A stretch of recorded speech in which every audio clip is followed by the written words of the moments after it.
Boa noite a todos que estão nos acompanhando. Estamos iniciando agora nossa live de quarta-feira. E eu vou proceder aqui ao agradecimento àqueles que contribuem decisivamente para nós estarmos sobrevivendo. Em primeiro lugar, o nosso patrocinador master, que é o Banrisul, nosso Banco do Estado do Rio Grande do Sul, Unimed Porto Alegre, BRDE, Postos Buffon, Produtos da Colônia, Cidersul, Produtos Siderúrgicos, Icatu Seguros, Rio Grande Seguros e Previdência e a última empresa que se associou conosco, ThyssenKrupp, que nós agradecemos demais. Hoje nós estamos também dando boas-vindas a um novo patrocinador, a um novo contribuinte da nossa causa, do nosso projeto, que é a empresa Alibem, uma empresa que produz produtos alimentícios, e nós ficamos muito felizes com essa colaboração e com essa parceria. Esperamos que isso se desenvolva e que possa gerar frutos, como tem acontecido com todas as nossas parcerias com as empresas.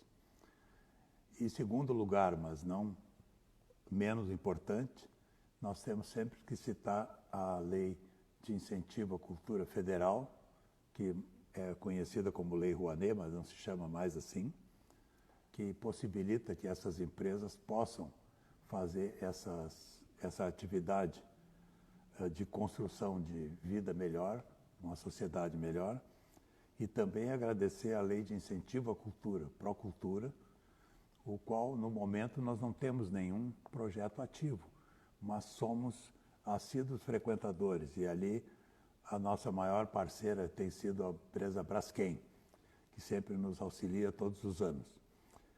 Então, esse agradecimento às empresas é muito importante, é fundamental que seja feito.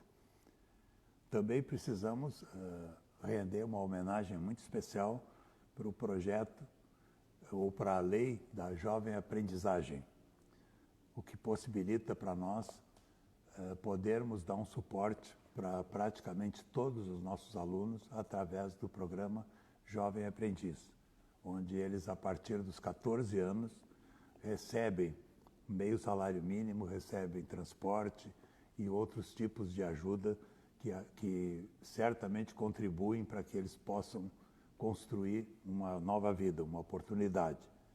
Então, essa lei de aprendizagem contribui demais. E a principal parceira nossa nessa lei de aprendizagem é a empresa Zafari, a quem nós queremos agradecer de coração. A nossa emissária, nossa embaixadora, que faz esse meio de campo para nós com a lei da aprendizagem, com as empresas, é a doutora Denise Brambila, que faz parte do Ministério do Trabalho. Então, para nós é importante que essas contribuições sejam muito destacadas. Em seguida disso, nós vamos aguardar um minutinho para que a Damaris nos dê o guarda-graça. E vai dar um arzinho trilegal aqui na nossa conversa. E, ó... Boa noite. Tudo bom? Tudo. Dá para me ouvir direitinho? Muito bem. Tá joia. Então, pronto. Deixa eu só aumentar aqui para ouvir bem. Pronto. Isso. Ok. Então, a Damaris é uma violinista, uma jovem, que num momento determinado fez parte aqui da nossa Orquestra Jovem, do nosso projeto. E nesse mês de outubro, nós estamos iniciando um movimento que tem a ver com o Outubro Rosa. Estamos pretendendo entrevistar figuras femininas. Então, nós resolvemos estrear com a Damaris, que acho que representa muito bem essa galera jovem, pessoal que está construindo, né, a continuidade desse nosso movimento musical, etc. E eu vou pedir que tu te apresente e fazer o mesmo encaminhamento que eu tenho feito com todos, né? Pedir que tu conte rapidamente como é que a música te encontrou, como é que tu encontraste a música, de onde tu vem, qual é a tua raiz, né? Como é que tu começaste a estudar música. Então, eu te deixo à vontade e vou me intrometendo porque eu falo demais. Mas eu vou te deixar contar a tua história um pouquinho para que todos te conheçam, tá bom? Tá bom. Bom, eu também gosto de falar, então pode interromper, que tá tudo certo. Tranquilo. Bom, então, atualmente, né, eu faço parte da Orquestra Sinfônica da Bahia, curso mestrado na UFBA, com o professor Alexandre Casado como orientador. E, então, começando bem lá do início, assim, eu já vim de uma família de músicos, assim, não músicos profissionais, mas que, de certa forma, já tinha música na vida deles, né? Então, isso só foi transmitido para mim, né? Hoje, minha mãe também é da área musical. Ela é professora aqui numa cidade aqui próxima de Salvador. Eu moro em Salvador, na Bahia. E ela é professora numa universidade aqui numa cidade vizinha. Doutora em música também. Então, isso só foi sendo passado, né? De geração em geração. E aí, eu comecei na flauta doce. E depois, eu fui pro violino. Foi uma escolha. Não tem nenhum violinista na família. Eu assisti uma orquestra pequena numa escola de música que tinha em Canoas, aí no Rio Grande do Sul. E eu falei na hora, assim, falei com minha mãe e com meu pai. Falei, eu quero tocar violino, quero tocar violino. E foi indo. E entre os cursos, as dificuldades todas, eu consegui seguir, graças a Deus, pretendo seguir muitos anos. E nesse caminho, eu fiz extensão aí na URGS. Assim, eu nasci em Porto Alegre. Já estou embolando tudo, né? Mas Porto Alegre. qualquer pergunta, Tá. pode falar. Eu Não, nasci... essa tua primeira flauta doce foi de projeto Prelúdio, não? Não, a flauta doce ela foi de uma escola de música doce compasso, que acho que não existe Tá. mais hoje. Mas era onde minha mãe dava aula também de piano. E aí eu tinha uma professora de flauta doce que já faleceu, infelizmente. E eu comecei a fazer aula de flauta doce e nessa mesma escolinha já tinha uma orquestra, eu assisti e aí eu quis trocar de instrumento. Mas até hoje eu toco de vez em quando. Tá certo. E eu gosto bastante. E bom, aí depois que eu fiz extensão aí na URGS, eu entrei na Orquestra Jovem, né? Foi a minha primeira experiência de orquestra realmente, foi na Orquestra Jovem. E eu permaneci por uns 3, 4 anos, né? Eu acho que foi mais ou menos isso, assim. Acho que foi uns 4 anos, eu acho.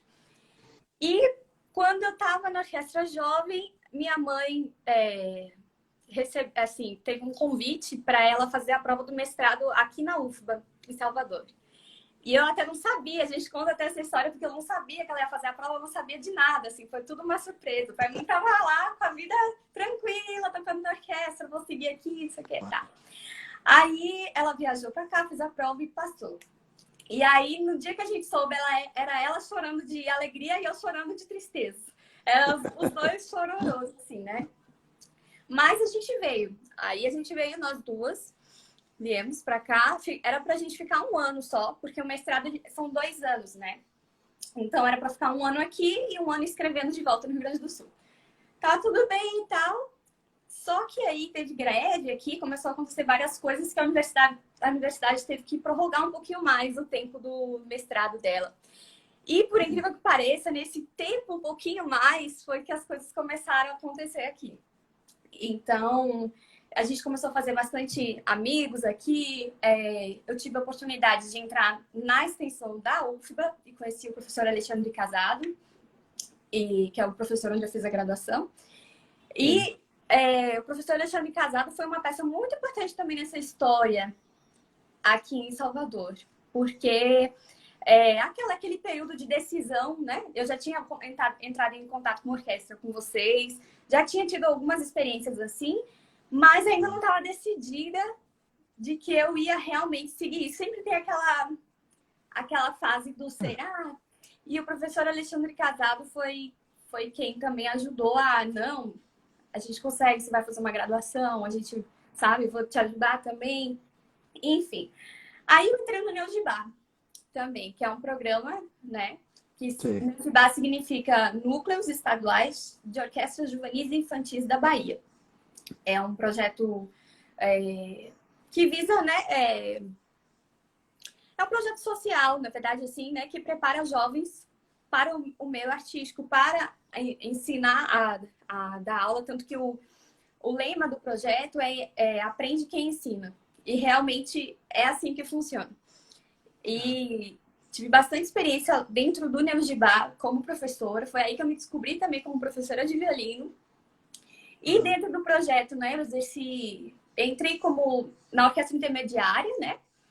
Depois, uns 6 meses depois, fui para a Orquestra Juvenil da Bahia. E aí, assumi o cargo de chefe de segundo violinos. Depois, passei um tempo como espala também da orquestra.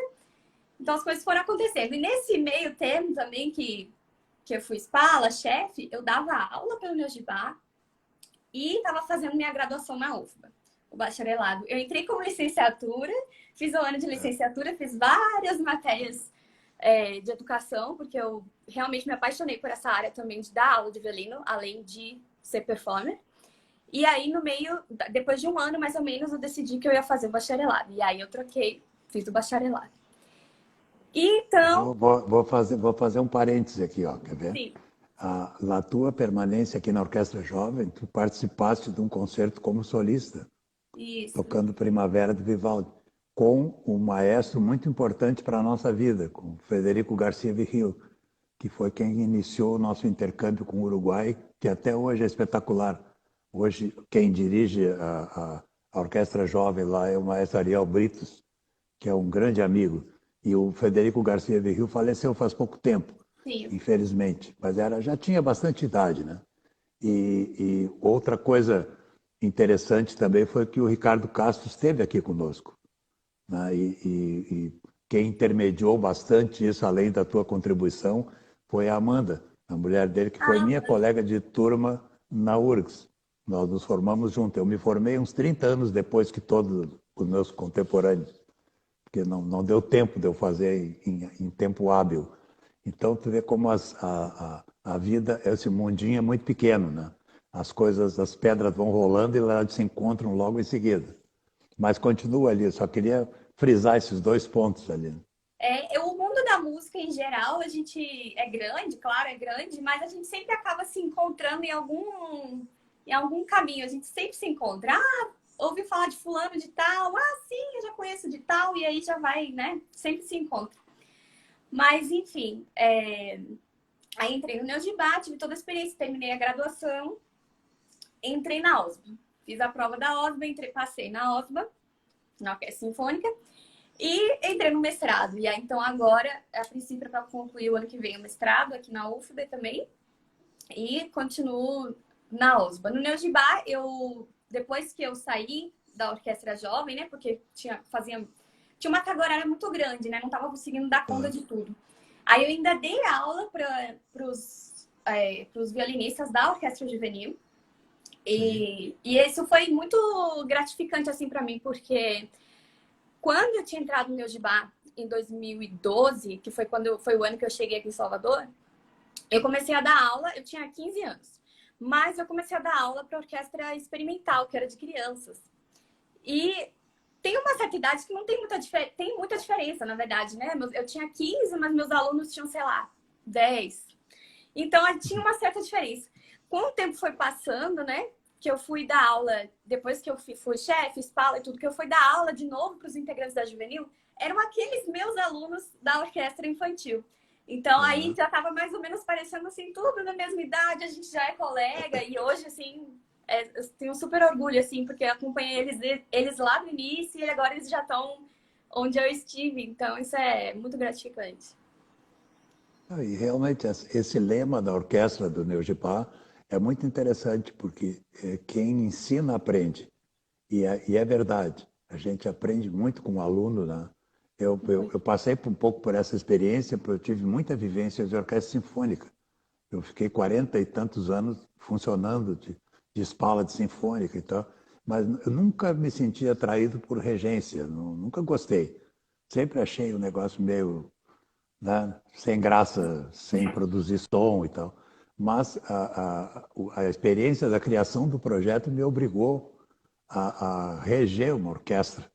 Na verdade, eu dava aula, mas eu tinha que conduzir aquilo, né? Isso criou um novo mundo para mim, uma nova experiência, né? E experiência muito gratificante. Justamente essa, né, de tu ver um aluno entrar, ver ele começar e dali a pouco é um violinista, né, é um profissional. Isso é genial, né? Isso aconteceu.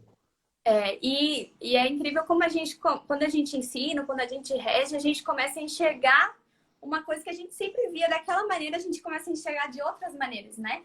Com essa orquestra infantil mesmo, eu cheguei a fazer ensaios também com a orquestra. Eu não sou maestrina, não sou nada, mas nesse processo do Aprende Quem Ensina, a gente tem que meio que passar por tudo, né? Então, eu fiz ensaio de orquestra também e é incrível, assim, a gente... É outra visão que a gente se tem das coisas, né? Aqui passou uma pergunta da Carla, né? Como foi tua experiência na TV Cultura, do Prelúdio? Sim. Posso entrar nesse assunto? Claro, claro. Nós, inevitavelmente vamos chegar lá. Ah, tá. Bom, o Prelúdio, ele aconteceu mais da metade para o final da minha graduação, né? Surgiu as inscrições, foi tudo assim, muito, porque era para eu ir mesmo, porque foi tudo muito rápido, assim. No último dia de inscrições, eu tinha aula com meu professor na UFBA e ele falou: Damaris, eu acho que abriu a inscrição, quem sabe tu vai ver, eu não sei até quando que é, eu acho que deve ser até amanhã, alguma coisa. De noite eu cheguei em casa, fui olhar e era até aquele dia. E o único vídeo que eu tinha, assim, que já estava pronto, era de uma peça super difícil, assim, para tocar em público, mas eu falei, bom, é a peça que eu tenho, vamos lá, né? Aí eu fiz a inscrição, mandei, e aí me ligaram, né? Eu até no dia eu achei estranho, porque passou um tempão e recebi aquela ligação de São Paulo, eu já achei que era aqueles negócio de trote, né? Já fiquei assim, ai meu Deus, será que eu atendo? Será que eu não atendo? Aí atendi, aí a moça, né, falou, parabéns, você quer lá, você tá no Prelúdio, a gente vai querer marcar a sua, a sua gravação, não sei o quê, tá. Aí a gravação foi mais ou menos uns 2 meses e meio depois da ligação dela. Só que no mês seguinte, eu sofri um acidente doméstico e eu rompi o ligamento do polegar direito, olha só. E aí eu falei, meu Deus, e agora? Eu passei nessa oportunidade e não tem como. E o polegar, fiquei assim, de gesso, fiquei assim um tempão fazendo terapia. E eu lembro que foi até Ricardo Castro que me viu com o gesso.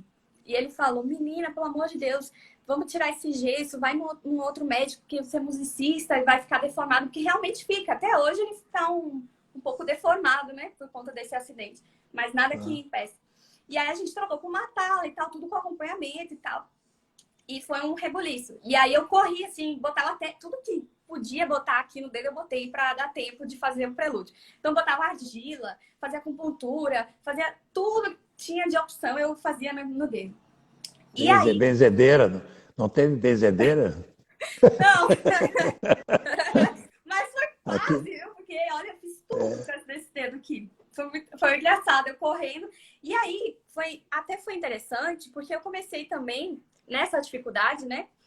A gente, às vezes, não entende porque as coisas acontecem. Mas, por essa dificuldade, eu descobri o treinamento mental do violino.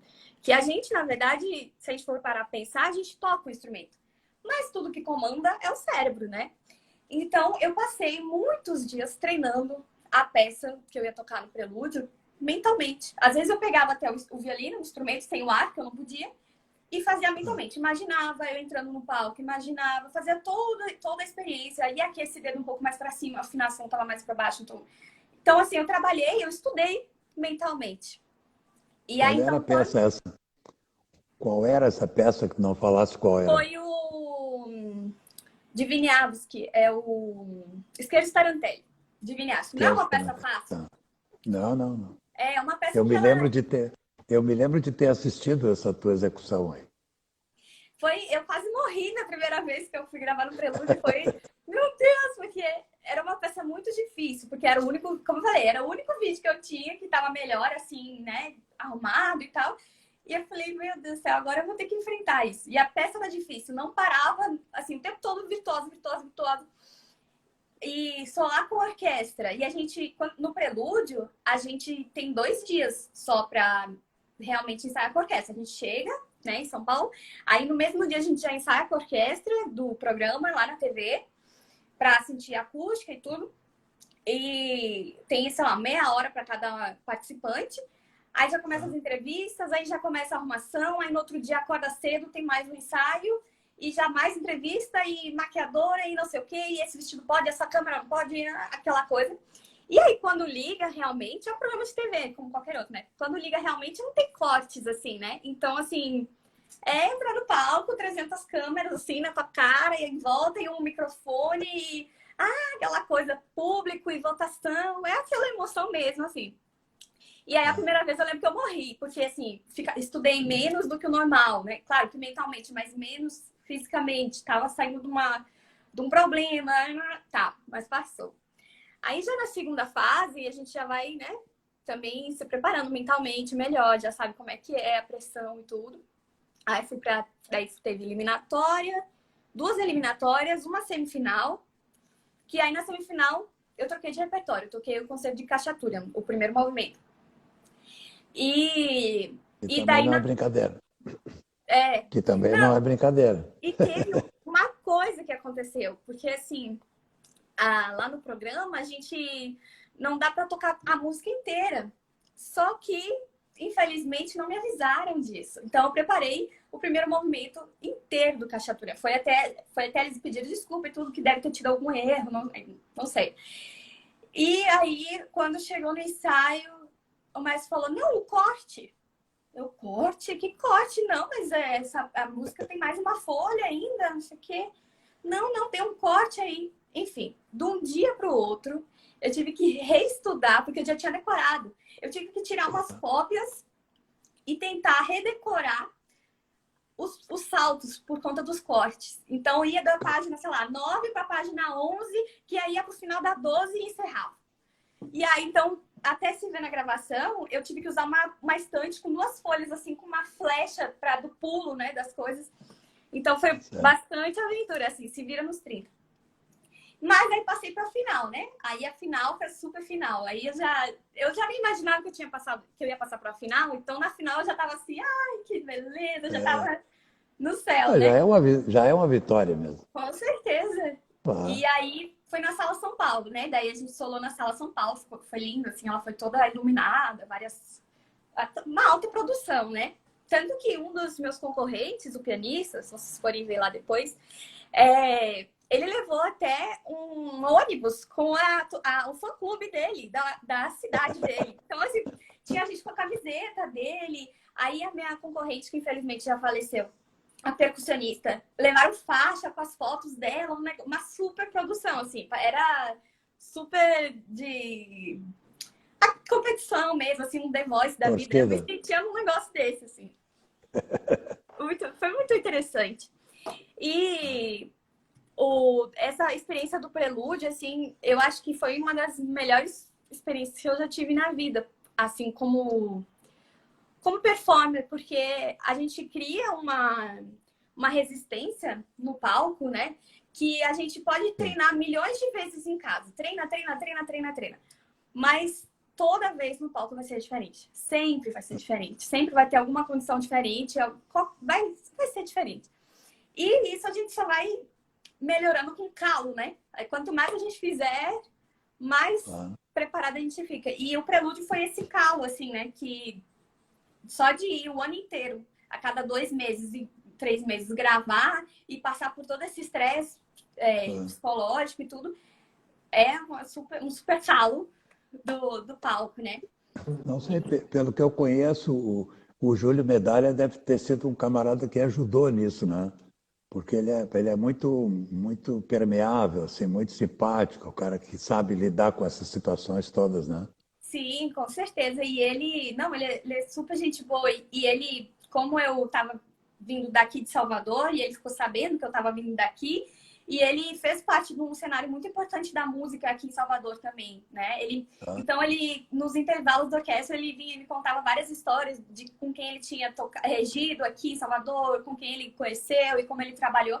Então, foi uma super troca de experiências também. Eu sou muito, muito, muito grata também a ele.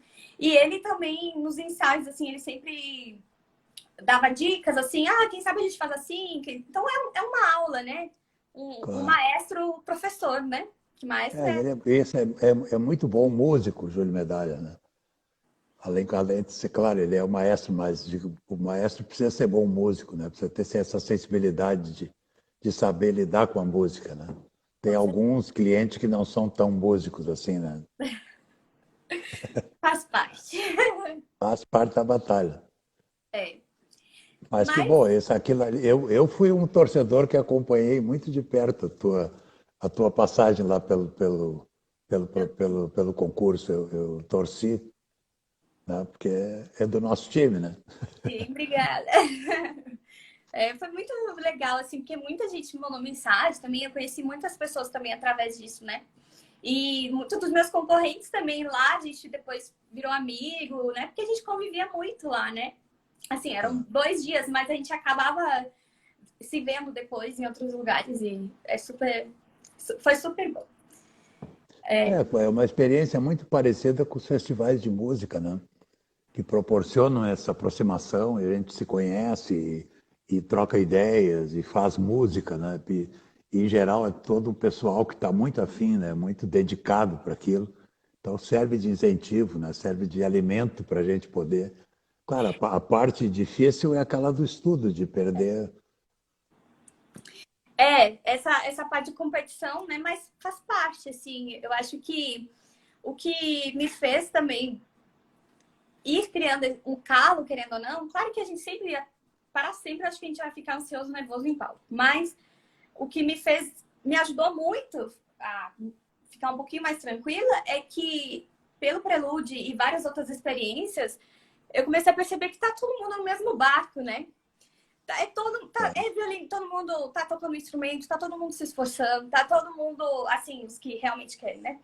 Tá todo mundo passando pelas mesmas dificuldades, tá todo mundo junto. Então, assim, não tem porquê se matar ali, por exemplo, eu quero vencer não sei quem, que erre tudo e que. Não, mas por quê? Se a gente tá no mesmo lado, a gente é da mesma. Do mesmo grupo, sabe? De músicos, de Ah, violinista que seja. Porque violinista tem muito essa fama, né? tem. De querer matar um outro. Tanto que teve um outro concurso que eu fiz, mas que eu era mais nova, que foi do Paulo Bozizio.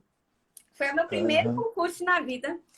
Aí eu quase morri mesmo. Eu acho que se eu não morri no prelúdio. Ali, acho que o prelúdio foi um trisquinho, que eu quase morri realmente no do Paulo Bozizio. Chega o meu estômago, assim, quando travou, assim, depois que eu terminei a prova, assim, quando descarrega assim, a energia, foi terrível. Mas eu tinha. Acho que eu tinha 15 ainda, 15 para 16 anos. E eu tava competindo na classe B, né? Que eu acho que ia até, sei lá, 23 anos. Então, assim, tinha muita gente bem avançada. Mas eu quis Uhum. arriscar, né? Que meu professor Alexandre Casado, ele sempre falava assim, faça não sei o quê, faça não sei o quê. Ele me manda várias coisas. Vai jogando, né? E o que pegar, pegou. E aí, então, eu fui me inscrevendo, fui fazendo, fui com o Paulo Bozis. E sobre essa história de violinista, né? Eu lembro que foi a minha primeira experiência de ver realmente essa questão de violinista contra violinista, que é famoso, porque eu até então não acreditava. Mas realmente era assim, um violinista em cada canto do corredor, tocando, aquela coisa maluca, quero tocar com você, quero tocar. E os violistas, todos juntinhos, conversando, super tranquilo. E aí minha mãe foi junto, né? Porque eu era menor de idade, então tinha que ter acompanhante, não sei o quê. E aí eu falei, mãe, eu não vou ficar com violinista. E eu me juntei com os violistas e até hoje eu sou amiga, bem amiga de alguns deles. E aí eu Tem. lembro bem disso que foi onde me marcou, né? Que tem essa rixa, né? Mas assim, eu sou super contra, assim. Eu acho que, como eu falei, tá todo mundo na mesma, todo mundo pode ajudar e pode ser ajudado, né? Então, Não, todos esses sentimentos, essas sensações, se forem canalizadas para o bem, não fazem mal, né? O violinista, por exemplo, eu sempre recomendo, o cara tem que ser fominha mesmo, tem que querer sim, tocar, tem que querer ser o primeiro, né? E eu passei é, por essa experiência, até hoje eu não perdi o vício. Quando falo no músico mais jovem, eu sempre acho que sou eu. Eu estou com 70 anos, mas eu não vou curar essa doença nunca, né? Porque eu entrei na OSPA com menos de 14 anos. E sempre fui avançado, e sempre que tinha uma oportunidade, era eu que queria tocar, né? e espala da orquestra sinfônica ou de outra orquestra qualquer, sempre só cabe um na cadeira. Quer dizer, se a gente tiver consciência, né, de que em qualquer tipo de competição ou de concurso, um só vai ganhar, bom, não pode ganhar todos, e muitos são muito bons, né? Eu Exato. assisti um concurso de violino em Viena, por exemplo, em que a banca julgadora, concurso profissional mesmo, de estrelas, né? E a banca julgadora deu 3 terceiros prêmios. Não concederam nem primeiro nem segundo prêmio, por acidentes de prova. Porque teve um violinista búlgaro que chamava Constante Kulka, que depois fez carreira, muito conhecido. Tá? O camarada era um espetáculo, sabe? Tocando sonatas de Isaí, todo aquele repertório de concurso, assim, altamente desafiador. Mas ele teve um problema no Bach, tocando uma das partitas de Bach, que era obrigatória, e ele teve lá os seus percalços e foi mal, né? Perdeu. E os outros dois, coincidentemente, aconteceu a mesma coisa, só que lá eles foram preciosistas, né? Eles resolveram dar 3 terceiros prêmios e não premiaram ninguém. Mas isso é uma coisa na vida, é assim, né? Agora, a gente também não pode ser desinteressado, né? Essa Então, ânsia de querer. eu falo isso, né, que tá todo mundo no mesmo barco, mas eu sou muito fominha também. Se parar para perguntar assim pro meu professor, qualquer coisa que aparecia eu queria me inscrever. Isso até ele falava, ai, não, mas para um pouco, porque assim, eu também vou procurando não sei o quê, ai, vai ter aula não sei aonde, ai, então eu vou, ai, sempre. Eu sou muito fominha também. E eu acho que isso é um pouco do espírito de violinista, né? Que fala, né? Porque É, a gente concorre a uma vaga, espala, a gente faz muitos concursos e tudo. Mas usado para o bem, né? Claro que claro. faz bem, com certeza. É, Senão, eu acho que um pouco do violinista é porque nós somos muito melódicos, né? Por exemplo, o muito primeiro solista. violino, o primeiro violino e o violoncelo, em geral, nas orquestras, nas obras, né, nas composições, são preponderantes, são principais. Então, isso aí incorpora um pouco na gente, né? E já os instrumentistas mais harmônicos, como os pianistas, violão, etc., já têm uma visão diferente, né? Eles já são acompanhadores por natureza, apesar de que os pianistas também têm uma história De parecida solista. com a dos violinistas, né? São muito loucos também no negócio de tocar. Mas isso faz parte dessa construção toda, né? Não, com certeza. Eu acho que graças a isso também que as coisas vão acontecendo, né? Eu acredito muito nessa questão do movimento. Eu procuro sempre estar em movimento, assim, plantando alguma coisa, sempre. Porque, mesmo que eu não vá colher nada disso, mas assim, eu tô em movimento, eu tô indo para algum lugar, né? Eu gosto de ser proativa, porque eu acho que se ficar muito estagnado também vai ficar ali enraizando. Então, eu acho que essa proatividade também, né, que já vem de violinista, mas também da personalidade de cada um. E eu sempre incentivo até meus alunos também. Olha, plantem, não importa, assim, sabe? Tem oportunidade, vai. E foi muito assim que foi acontecendo comigo, né? Então, e que acredito que vai acontecendo mais também. Tem Que, que acontecer, com claro. certeza. Não, isso é fundamental, né?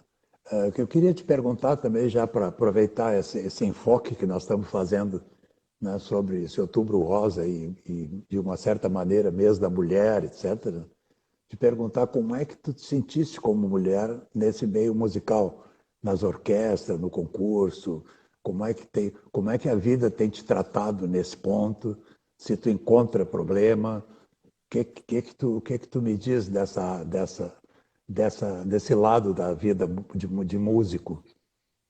É uma boa pergunta. Então, é, com relação ao concurso do Prelúdio, eu achei que fui tratada igualmente, né? Só uma coisa que eu até comentei quando eu tava na final foi que geralmente quase não iam mulheres para a final do Prelúdio, né? Agora que tá abrindo mais, eu acho que também porque sempre alcançava um nicho, né? De pessoas mais da região de São Paulo, Rio de Janeiro, né? Não vinha tanta gente de fora, e agora que tá abrindo mais. Então, eu lembro que quando eu tava na final, eu até falei, não, esse ano vai ser uma ganhadora mulher. Eu falei pra apresentadora, né? Falei, infelizmente não foi. Mas tem essa vontade, porque realmente os outros vencedores, nenhum foi mulher, todos foram homens. Mas não que eu me senti prejudicada nem nada, assim, foi só um comentário mesmo. Sobre, na questão de orquestra, eu fui chefe de naipe e fui espala, né? E jovem também, né? Na orquestra jovem, mesmo que fosse jovem, já tinha bastante gente mais velha. Eu acho que no Neogibá não tive também muita dificuldade, porque o Neogibá também fez bastante movimentos da mulher na música. Tanto que a gente fez uma reportagem de todas as chefes mulher, porque a orquestra nunca tinha tido um número tão grande de chefes que eram mulheres. E a gente fez uma reportagem, acho que nós éramos 5. Acho que eu, de violino, tinha uma do cello, do contrabaixo, tudo mulheres. Então, a gente teve bastante esse incentivo, assim. Eu acho que, em geral, eu não me senti prejudicada até hoje, graças a Deus. Porque eu acho que esse cenário ainda precisa ser muito mudado, mas também já melhorou bastante, né? Com relação a tempos anteriores. Eu acho que só vem melhorando. Eu acho que para minha geração, acho que a gente já tá bem encaminhado nesse assunto, sabe? Eu acho que as mentes já estão mudando, as opiniões já estão mudando. Então, ainda bem. Eu não tô lembrando agora de algum acontecimento assim com relação a isso. Eu acho que sempre foi tratada bem. Sim, o projeto, minha mãe tá falando, Meninas na Música, isso. Foi esse projeto que a gente participou do Neogibá. Eu sou uma testemunha viva, né, de quanto o ambiente mudou para melhor. Eu sofri muita pressão por ser jovem, né? Eu acho que era uma coisa, de certa maneira, parecida com ser mulher, né? Era uma resistência, né? Porque, mas como que esse guri agora chegou da Europa e acha que sabe tudo e mandava calar a boca? É normal, né? E hoje em dia eu acho que todos estamos muito mais abertos, quer dizer, essa comunicação também mundial nos ajudou muito, né? Também ninguém mais consegue contar histórias irreais, né? Porque a realidade está muito próxima, né? Hoje a gente está aqui, amanhã está em Londres, ou está em Viena, ou está em Amsterdã, e está vendo tudo o que está acontecendo lá. Então não existe mais esse mistério, né? Então isso ajuda muito. Ajuda.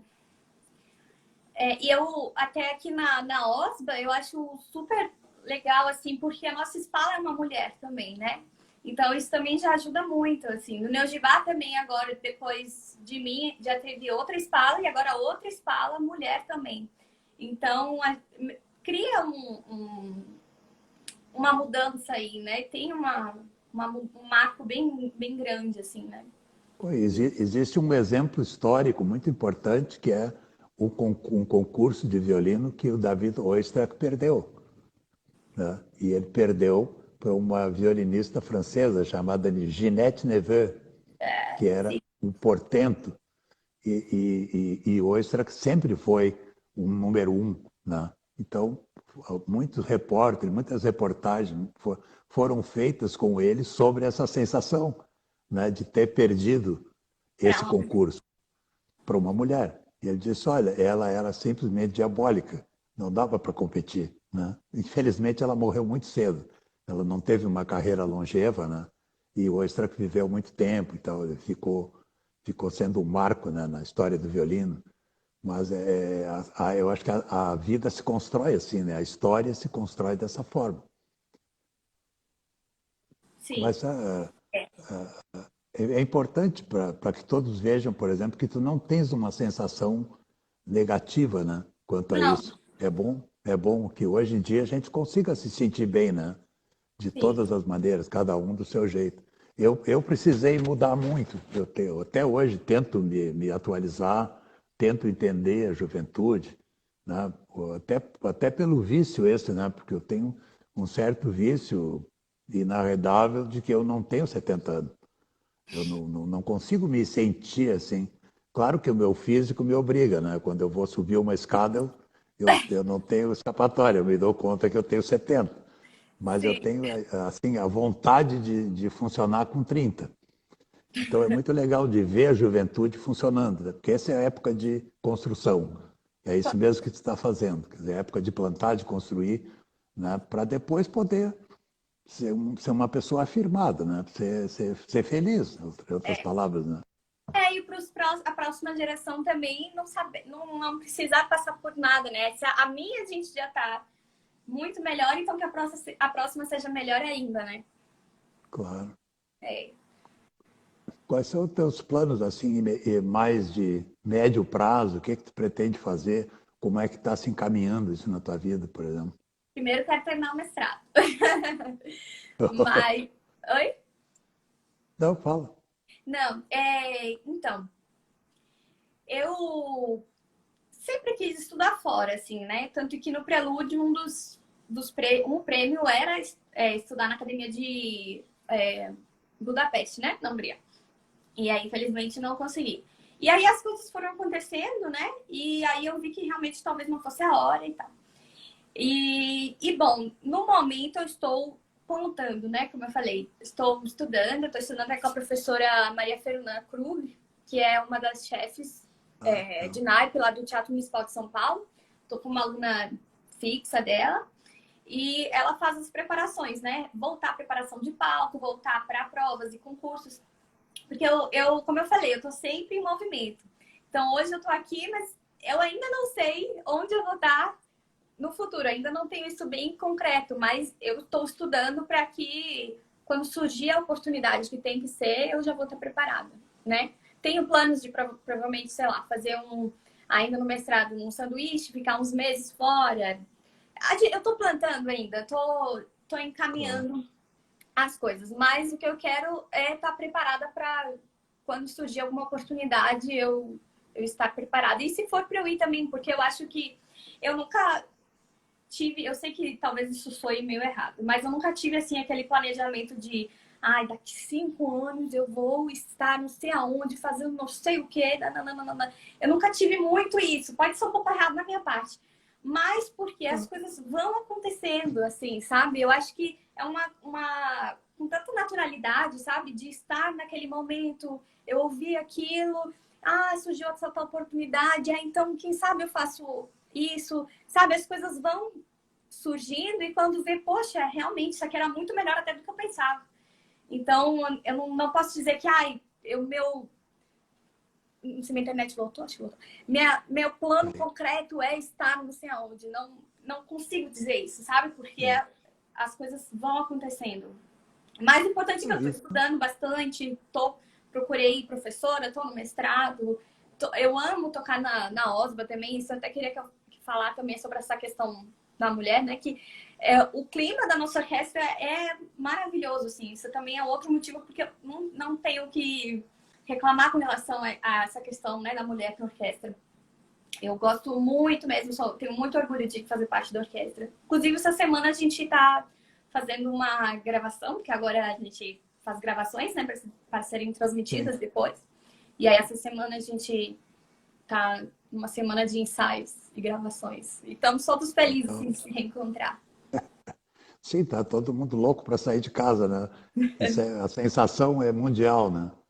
Mas eu vou até te dizer com muita propriedade, assim, de que eu não acho errado não fazer planos assim, porque não adianta.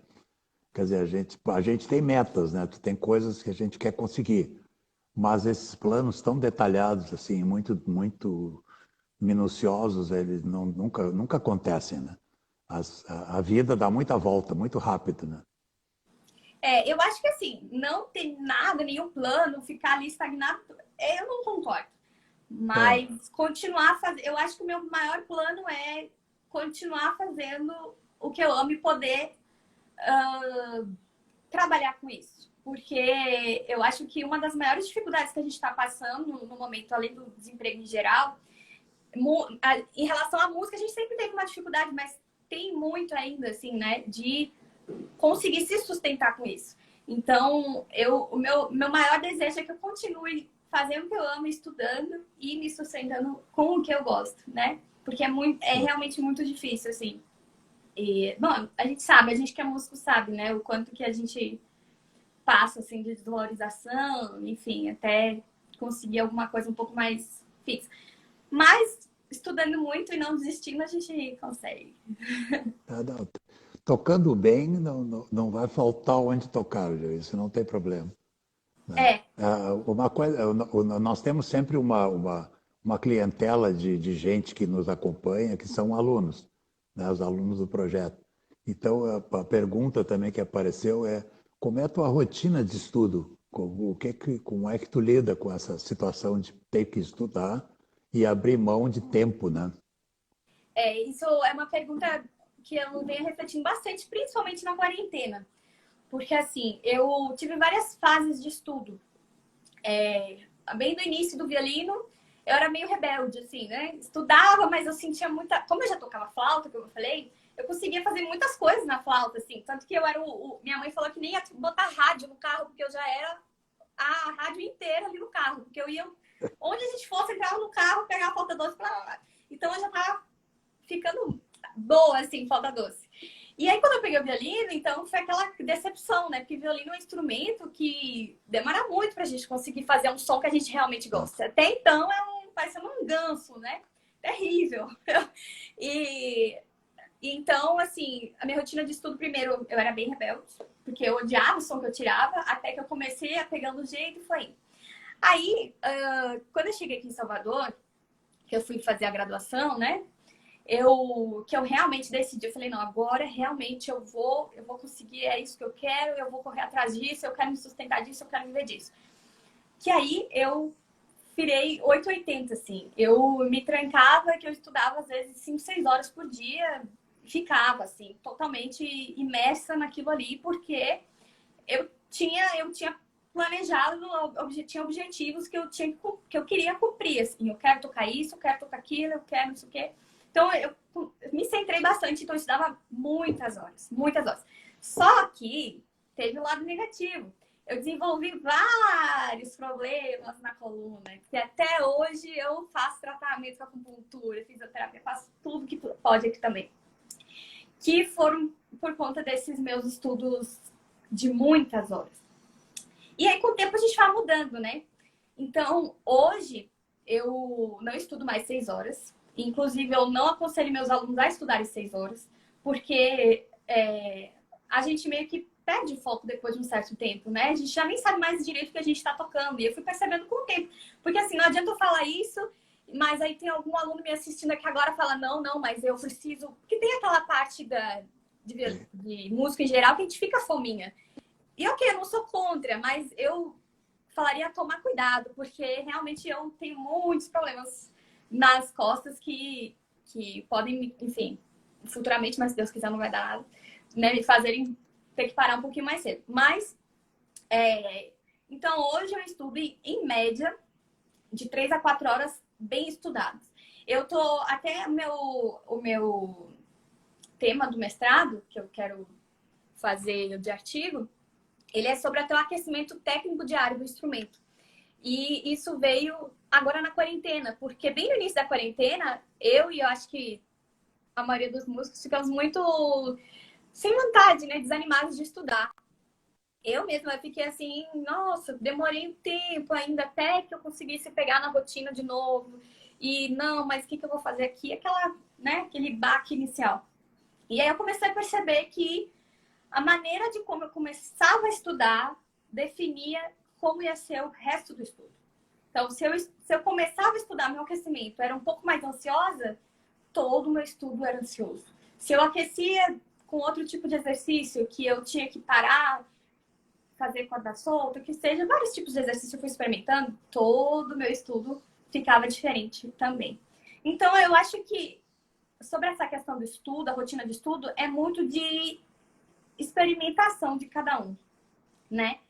Claro que também não dá para estudar só 30 minutos por dia, ou 1 hora por dia, até porque não vai dar conta. Eu acho que só a minha parte técnica com aquecimento dá mais de 1 hora, assim. Mas eu tô experimentando ainda até definir bem. Até já experimentei também agora, essa última semana, fazer estudos... eu esqueci agora o nome do método. Mas são estudos que a gente faz 25 minutos tocando, para uns 5, 10, 15 minutos, estudando no caso, né? Mais 25 minutos estudando, então fazendo em pequenos estudos. E isso faz com que a gente se force a resolver o problema em 25 minutos. Eu não vou ter 1 hora para ficar aqui. Não. Então, deixa eu parar aqui. Como é que eu vou resolver esse problema em 25 minutos? Como é que eu resolvo isso aqui? Então, assim, isso torna o estudo um pouco mais produtivo. O que eu faria em 1 hora, eu faço em 25 minutos. Então, o que eu Não é, faço não é, sozinho... Oi? não é Dunes, Não, não é né? o Dunes. Não, Não, o Dunes, ele tem não. bastante coisa de aquecimento, né? O Daily É Dose. bom. Até quem quiser depois entrar em contato comigo, tô fazendo uma revisão bibliográfica sobre os aquecimentos diários. Então, eu tenho bastante opções de aquecimentos, né? Que cada um tem o seu, mas cada autor também fala bastante coisa. Mas eu não lembro agora o nome, mas eu acho que não é Tá. Dunes. O pessoal Mas entra em é contato aí. Pomodoro, aqui, falaram. Técnica Pomodoro. É isso mesmo. Pomodoro. Ah, tá aí. Tá bem. Pomodoro E é bom, né? Pomodoro, tu sabe o que é italiano? sim, e minha família tem bastante gente italiana. Tá. Sim, então eu acho que essa rotina de estudo está sendo um experimento, assim. Eu tento cumprir o máximo possível do que eu posso, do que eu tenho que levar para aula, né? E parte de orquestra também. Também estudo algumas coisas para passar com meus alunos também. E como eu falei, eu tô dando aula, mas eu também tô aprendendo. Então eu também tô estudando ali, então acaba meio que virando várias horas de estudo. Mas o que eu Tá. não aconselho fazer mais esses estudos 6 horas. O que a gente pode fazer, imagina, se em 1 hora a gente pode fazer em 25, olha quanto tempo que eu poderia estar repetindo coisas erradas sem nem estar prestando atenção, porque a gente acaba perdendo a atenção, vai se desviando, olhando para a parede, olhando sei lá para onde. Tá. E aí quando viu, nossa, perdi 5 minutos aqui, 10 minutos aqui, nem sei o que eu tô fazendo. Então, eu tô É, tentando apostar no estudo inteligente, assim, né? De pensar mais, ser mais racional estudando do que, deixa eu ver aqui como é que vai sair, sabe? O que eu preciso, antes disso, eu toco e falo, tá, por que isso aqui não saiu? Vamos pensar aqui. Será que a minha mão esquerda tá tensa? Será que meu polegar? Investigando mesmo, mas será que se eu fizer assim? Não, mas então eu resolvi isso fazendo isso, isso e isso, sabe? Meio que legal. É. tô testando. Eu ouvi esse raciocínio e esse conselho de muitos ótimos professores e grandes colegas. Então, acho que está num rumo muito correto, muito certo. Tá? Não, não adianta forçar a barra e ficar simplesmente se repetindo, né? Mas eu preciso fazer uma outra coisa agora, diferente. As conversas são muito boas e teu papo é espetacular, e o tempo passa muito rápido. Então, aqui no Instagram, nós temos 1 hora de tempo. Sim. E eu tenho uma assessora aqui, que é a minha primeira violoncelo da orquestra, estava me dizendo que faltam 9 minutos para nós Tá. terminarmos. O que eu gosto muito de fazer sempre, não sei se eu te preveni sobre isso, é terminar com música. Sim, já Tá? peguei meu violino, ó. O teu violino está aí por perto? Tá, Tá. beleza. Não, então eu queria que a gente aproveitasse esse final, né? Eu quero deixar nossa mensagem para ti, te agradecer muito por essa disponibilidade, por estar disposta a dividir tuas experiências, né? É muito importante ouvir de um jovem, de uma jovem, né? Para os próprios jovens, eles estão te entendendo, né? Quando eu digo algumas coisas, de repente eles vão pensar, bah, esse aí já era, né? Mas quem está batalhando agora tem um enfoque diferente, né? E é muito importante para a gente contar com essas contribuições. Então, eu queria te agradecer muito, dizer que a tua presença foi marcante aqui conosco e tu sempre está no nosso coração. Sempre que der, nós vamos te chamar aqui para tocar conosco, fazer Com alguma atividade, certeza. né? Porque tu deve ter um pedacinho do coração que ficou aqui em Porto Alegre. Com certeza, minha família toda tá aí. Inclusive, Sim, eu oi. cruzo muito com teu pai por aqui. Já nos encontramos algumas vezes. Sim, eu até estou muito feliz porque meu irmão está fazendo aula de violino comigo. Então, a gente está plantando sementinhas, né? Então, Beleza, claro. já não tem mais uma violinista só na família, já tá vindo outros. Tá bom, tá bom. E eu queria agradecer também a oportunidade e também de que o tempo que eu passei com vocês foi de muito, muito aprendizado. Como eu falei, foi a primeira orquestra, a primeira experiência de orquestra que eu tive, né? De ver o maestro, de ter que aprender a tocar em grupo, a tocar em um naipe, a conviver com várias pessoas. E a gente ensaiava muito, né? Todos os dias, eu não sei como é que funciona agora os Também. ensaios. Também, né? Agora nós Não, estamos agora na sim, pandemia, como todos, né? Mas sim, o projeto continua igual, todos os dias da sim. semana, das 2 às 5h30, né? É, eu aprendi muito, mas muito mesmo com vocês, né? Eu tinha aula de violino aí também, o que me incentivou muito a continuar. E eu queria, deve ter alunos assistindo, né? E eu queria deixar minha disponibilidade aqui, caso tenha alguma dúvida, se precisem de algum material sobre aquele aquecimento, também me coloco à disposição para todos vocês e também falar para eles que não desistam, né? Porque eu sei que Claro. a gente sabe que é difícil, né, essa trajetória toda e que vai ter muita dificuldade, mas eu acho que plantando as sementinhas, como eu falei, algum momento vai colher alguma coisa, sabe? E o Com importante é que a certeza. gente não fique parado, não fique estagnado, sabe? Que a gente tem que sempre procurar alguma coisa que pode ficar melhor, né? Muito bem.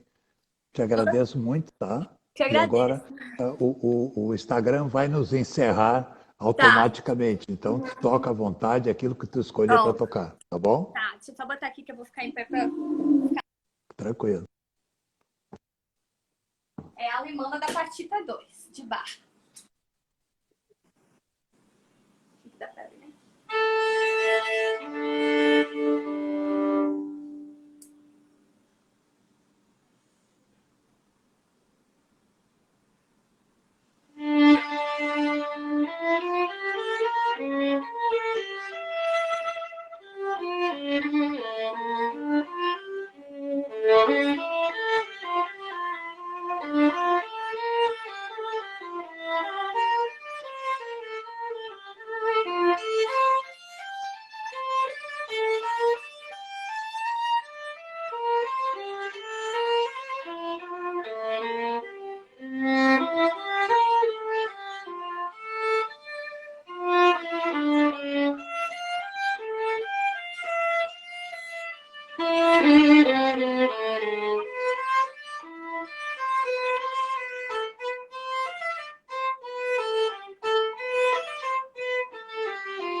Legal.